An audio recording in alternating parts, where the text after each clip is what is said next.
नहीं उतारूंगी, मैं चूड़ियां नहीं उतारूंगी।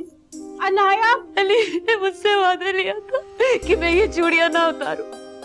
अब सब लोग कहते हैं कि अगर मैंने ये चूड़ियां नहीं उतारी तो अली की मग़फ़िरत नहीं होगी। भाई जाते वक्त भाभी का हाथ मेरे हाथ में देकर गए थे। ले लेना अपनी भाभी का हाथ अपने हाथों में। निम्रा को तसल्ली दूंगा, कहूंगा कि तुम्हारी बड़ी अम्मी चली गई तो क्या हुआ, मैं हूं ना। निम्रा, क्या हुआ निम्रा? तुम तो यहाँ पर अनाया और मोमल को तसल्ली देने आई थी ना? हाँ, उनका गम बांटने आई थी और अब खुद यूं गम की तस्वीर बन गई हो। अगर इस तरह से करोगे तो उन दोनों को कौन संभालेगा? निम्रा, कहाँ गुमो? सवेरा, तुम वो अनाया ने सुबह से कुछ नहीं खाया, उसे प्लीज कुछ खाने को दे दो, बल्कि आंटी और मोमल को भी पूछ लो। जाहिर है निम्रा, दुख भी तो इतना बड़ा है, क्या कर सकते हैं। और अनाया से मोमल का कुछ अजीब सा ही रवैया है। जहां पर अनाया बैठती है वहां से मोमल उठ के चली जाती है। अगर दोनों बहनों में एका होता ना और एक साथ होती तो अनाया का दुख कम हो जाता, लेकिन बेचारी अनाया अकेली होके रह गई है। मैं बात करूंगी, तुम जाओ। वो आंटी की तबीयत बिल्कुल खराब है भाई, वो डॉक्टर भी आए हैं, उन्हें भी जरा देख लो प्लीज। तुम बैठो, मैं देखती हूँ।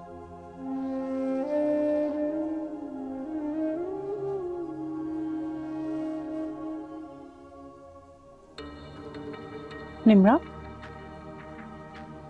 अम्मी घर चले? कैसी बातें कर रही हो तुम? क्या कहेगी साइमा के हम बस ताज़ियत करके चले गए? भाई सोयम तक तो मैं रहूंगी, सवेरा चाहे तो वो चली जाए। नहीं, मुझे भी जाना है। क्या बात है, तबीयत तो ठीक है तुम्हारी, रंग क्यों इतना पीला हो रहा है? कोई बात नहीं अम्मी, बस मुझे घर जाना है। ज्यादा बहस करने की जरूरत नहीं है। अच्छा जाओ किचन में जाओ, जाकर देखिए चाय बनी हुई है तो डॉक्टर साहब के लिए लेके आओ, साइमा के कमरे में ले आना।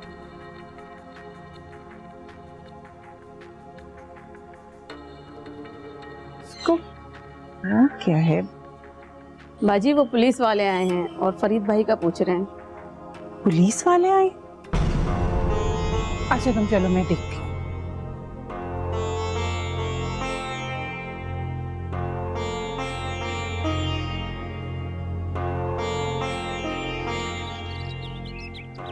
जी किससे मिलना है आप लोगों को? सारे मर्द हजरात तो कब्रिस्तान गए हैं।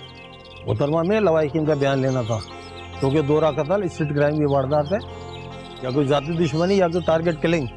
भैया अगर टारगेट किलिंग होगी तो सियासी लोग मरेंगे, मुझे तो ये जाती दुश्मनी लगती है। जाती दुश्मनी?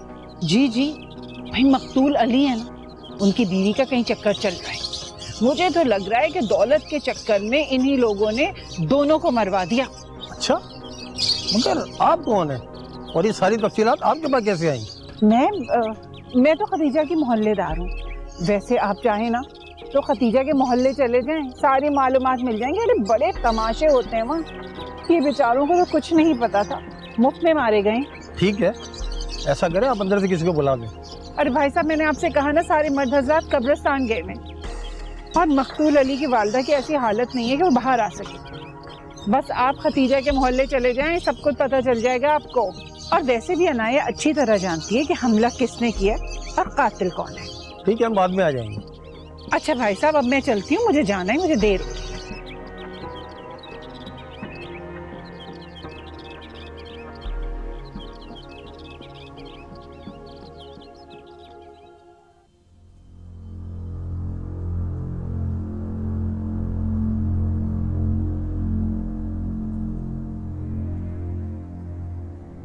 मोमल, मोमल क्यों जा रही हो? मेरे पास आओ, मुझे तुम्हें सीने से लगाना, तुमसे मिलकर रोना है मुझे। मोमल, हमारी माँ चली गई हमें छोड़ के। मैं तुम्हारी बड़ी बहन, तुम्हारी माँ की जगह। मोमल रुक जाओ मोमल,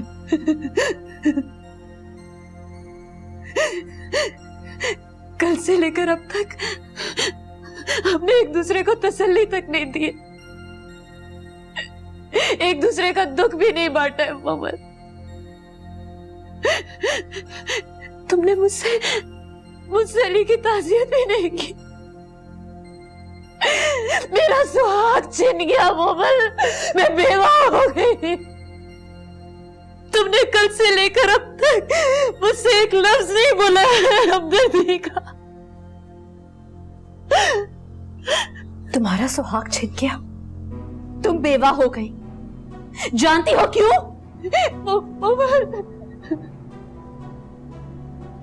क्योंकि तुमने जो बोया वो काटा। जो इंसान दूसरों का हक मारता है ना, वो ऐसे ही रोता है। इसी तरह, तुम्हारी तरह। मैं हमेशा ये सोचा करती थी कि मेरी हर बद्दुआ तुम्हें दुआ बन के क्यों लग जाती है। लेकिन आज मुझे यकीन हो गया कि मेरी बद्दुआ ने तुमसे तुम्हारा सब कुछ छीन लिया। मगर अफसोस तो ये है कि तुम्हारे गुरूर ने हुब्बो से उनका बेटा भी छीन लिया।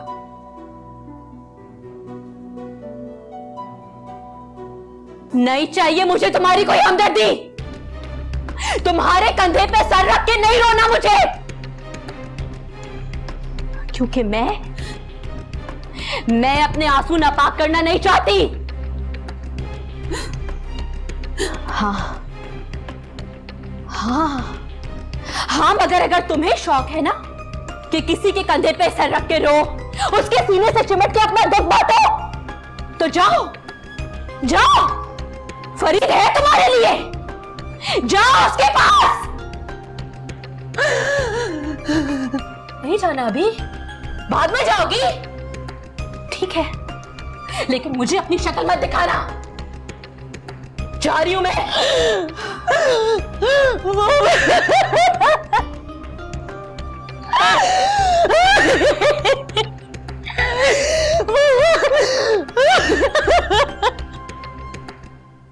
फरीद बेटा, जल्दी चले, अनाया बीबी बेहोश हो गई हैं।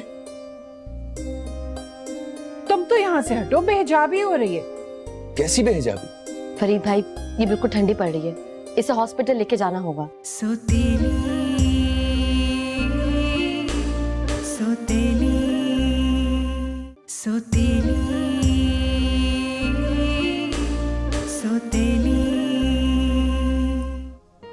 बस करो साइमा, अब तुमने बिल्कुल नहीं रोना।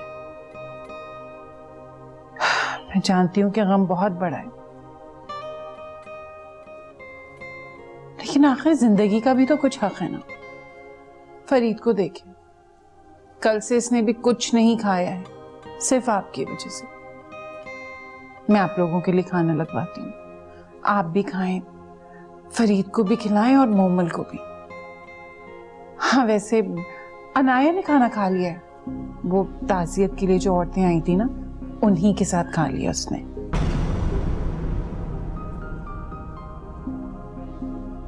आप ठीक कहती हैं भाभी, मुझे अब अपने इन बच्चों के लिए जिंदा रहना है। अम्मी, आपको मेरी कसम है, अब आप नहीं रोएंगी। अल्लाह ने चाहा तो अली भाई की शक्ल में उनका बेटा आपकी गोद में होगा, इंशाल्लाह। और पता है, उसका नाम भी मैं अली रखूंगी। जरूर। फरीद बेटा, जल्दी चले, अनाया बीबी बेहोश हो गई हैं।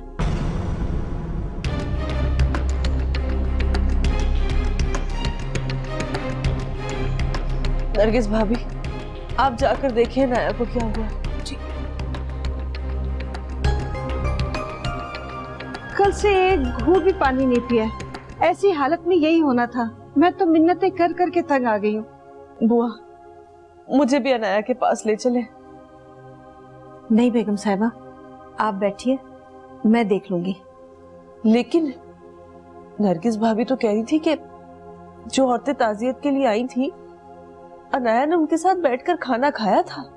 मैंने तो किसी औरत से अनाया को मिलने नहीं दिया। अगर वो ऐसी हालत में मिलती तो तबीयत बिगड़ जाती। और औरतें तो तदफीन के फौरन बाद ही चली गई थी। या अल्लाह, मैं क्या करूं, कुछ समझ नहीं आता। अनाया को ऐसे भूखा नहीं रहना चाहिए, बच्चे पर बहुत बुरा असर पड़ेगा। बुआ, आप एक काम करें, थोड़ी देर बाद जब वो होश में आ जाए तो मेज पर खाना लगा दीजिएगा। मैं उसके सामने कुछ खाऊंगी तो अनाया भी खा लेगी खाना। जी बेगम साहिबा, मैं देखती हूँ जाके। या अल्लाह, मेरे अली की आखिरी निशानी की हिफाजत कर दे। भाभी, भाभी उठे, भाभी, अनाया, अनाया, अनाया। भाभी, भाभी उठे। क्या हो रहा है यहाँ? और फरीद, तुम तो यहाँ से हटो, बेहिजाबी हो रही है।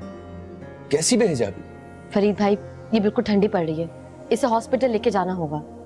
हटो, मैं देखती हूँ। अनाया, अनाया बेटा, अनाया, अनाया, उठो बेटा। भाभी, भाभी उठिए। इसे क्या हो गया है? अनाया। अम्मी, मुझे लगता है इसका बीपी लो हो गया है, इसको फौरन जूस पिलाएं। अरे जाओ बेटा, जूस लेकर आओ। अनाया, भाभी, अनाया। भाभी क्या हो गया आपको? भाभी उठे, भाभी, भाभी।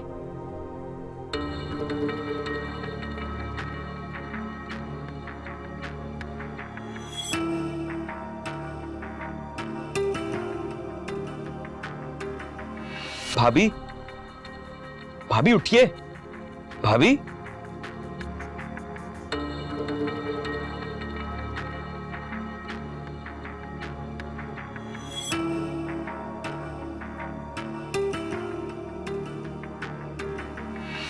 भाभी, अनाया बेटा, उठो ना।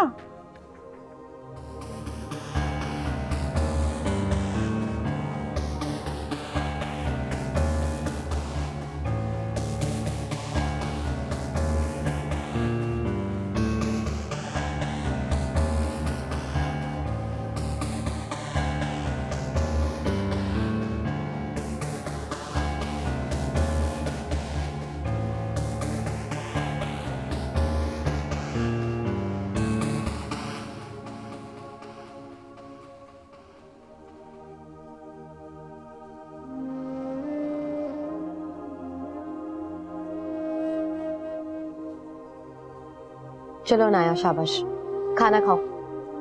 मुझे नहीं खाना। अनाया, इसमें तुम्हारे बच्चे का क्या कसूर है? ये बच्चा तुम्हारे वजूद का हिस्सा है, इसकी हिफाजत करना तुम्हारा फर्ज है। मैं अपने बच्चे को क्या जवाब दूंगी जब वो पूछेगा कि मेरे पापा कहाँ हैं? तो क्या कहूंगी मैं उसे? जवाब दो सवेरा। क्या हो गया निम्रा तुम्हें? उल्टा अनाया को समझाने के बजाय तुम उसे उलझा रही हो। अनाया, तुम अपने बच्चे को बोलना कि उसका बाप शहीद हुआ है, नाहक उसका खून किया गया है। ये होगा तुम्हारा जवाब। शक्ल देखो अपनी, तो कैसे रंग पीला पड़ रहा है तुम्हारा। प्लीज, खुदा का वास्ता है तुम्हें, कम से कम डॉक्टर से ये कंफर्म करवा लो ताकि तुम्हारी मेडिसिन शुरू हो जाए। अनाया देखो, एटलीस्ट तुम मेरे हॉस्पिटल चलो, तुम्हारा चेकअप हो जाएगा, टेस्ट हो जाएंगे तो कंफर्म हो जाएगा, फिर डॉक्टर तुम्हें मेडिसिन लिख कर दे देंगे। लेकिन मैं कैसे जाऊंगी? तुम मेरे साथ जाओगी, मैं लेकर चलूंगी तुम्हें। आंटी से पूछ के आती हूँ।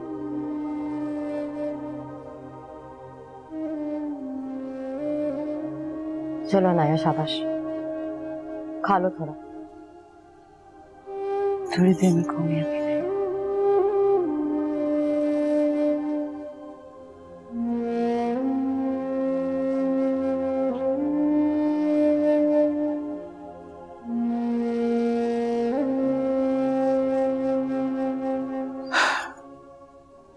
बड़ी मुश्किल से अनाया होश में आई है, अभी जूस पिलाकर आ रही हूँ उसे। अरे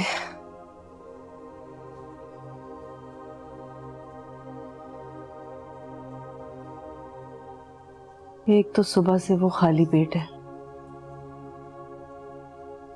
ये भी लिहाज नहीं कर रही कि बच्चे पर बुरा असर पड़ेगा। मैं खुद ही उसे जाकर कुछ खिलाती हूँ। नहीं नहीं साइमा, कुछ अपनी तबीयत का भी ख्याल करो। वैसे एक बात कहूँ, मुझे नहीं लगता कि अनाया को कुछ है। अल्लाह ना करे भाभी, मेरी तो हर उम्मीद अब अली के बच्चे से ही वाबस्ता है। आंटी, वो अनाया की तबीयत बिल्कुल ठीक नहीं है। अगर आपकी इजाजत हो तो मैं अपने हॉस्पिटल ले जाऊं उसे चेकअप के लिए। जी नहीं, दिमाग खराब हो गया तुम्हारा। इद्दत में है वो, बाहर नहीं जा सकती। आंटी, कंफर्म हो जाए तो डॉक्टर्स उसी हिसाब से उसे मेडिकेशन और विटामिन्स देंगे। नहीं नहीं निम्रा, तुम सही कह रही हो, ले जाओ उसे। कहीं ये ना हो कि उसका ये रवैया बच्चे के लिए नुकसानदेह साबित हो। बस एक काम करना कि जाते वक्त उसे चादर में लपेट कर लेके जाना। घर में मेहमान आ रहे हैं, मैं नहीं चाहती किसी को कोई बात करने का मौका मिले। हालांकि इद्दत में बाहर निकलना उसूली तौर पे तो गलत है, लेकिन उसकी सेहत के लिए इस वक्त जरूरी है। जी आंटी। अच्छा, फरीद को अपने साथ लेके जाना, ऐसे अकेले मत चली जाना। अम्मी, फरीद भाई के जाने की कोई जरूरत नहीं है। घर में कोई एक मर्द होना जरूरी है। इतने लोगों का आना जाना लगा हुआ है और थोड़ी देर में अली भाई के दोस्त भी आने वाले हैं। मेरी फिक्र ना करें, मैं चली जाऊंगी।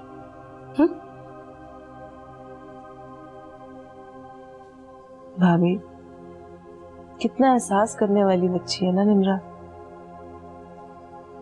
बस मैंने तरबियत ही ऐसी की है।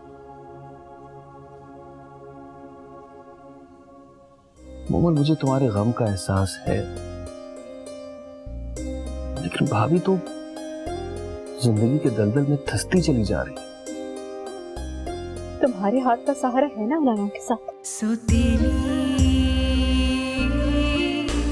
सोतेली सोतेली सोतेली।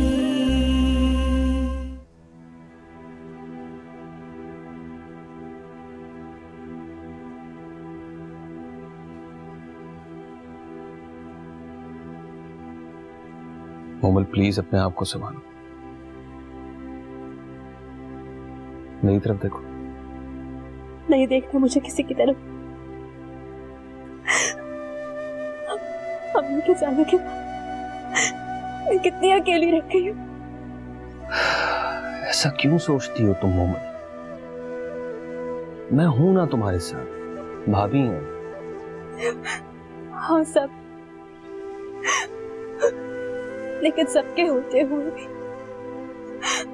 बहुत अकेली हो गई हूँ। अनाया के आंसू पोंछने वाले तो फिर भी बहुत है। अम्मी है, तुम हो, सब हो। मोमल, मुझे तुम्हारे गम का एहसास है, लेकिन भाभी तो जिंदगी के दलदल में धंसती चली जा रही। क्यों? तुम्हारे हाथ का सहारा है ना अनाया के साथ।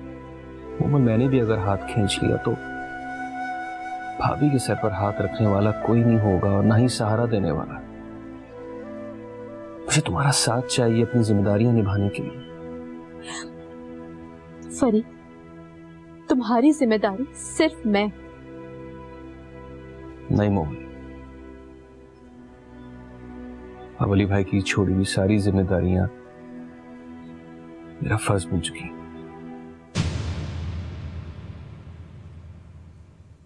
इंस्पेक्टर साहब, आपसे किसने कह दिया कि हमारी बहू का शादी से पहले किसी से कोई ताल्लुक था? जो इतना बड़ा इंतहाई कदम उठाया आपने अनाया के खिलाफ। ये तो पॉजिटिव है। मेरे पास इस मसले का हल है, क्योंकि मैं फैमिली प्लानिंग में भी हूँ। क्या मतलब? मैं अपना बेबी अबॉर्ट। खतीजा पर जब भी फंसती थी ना, इल्जाम मेरे सर पे मार के चली जाती थी। अरे वो सलीम है ना, बहुत खाया है खतीजा आपा ने उसे।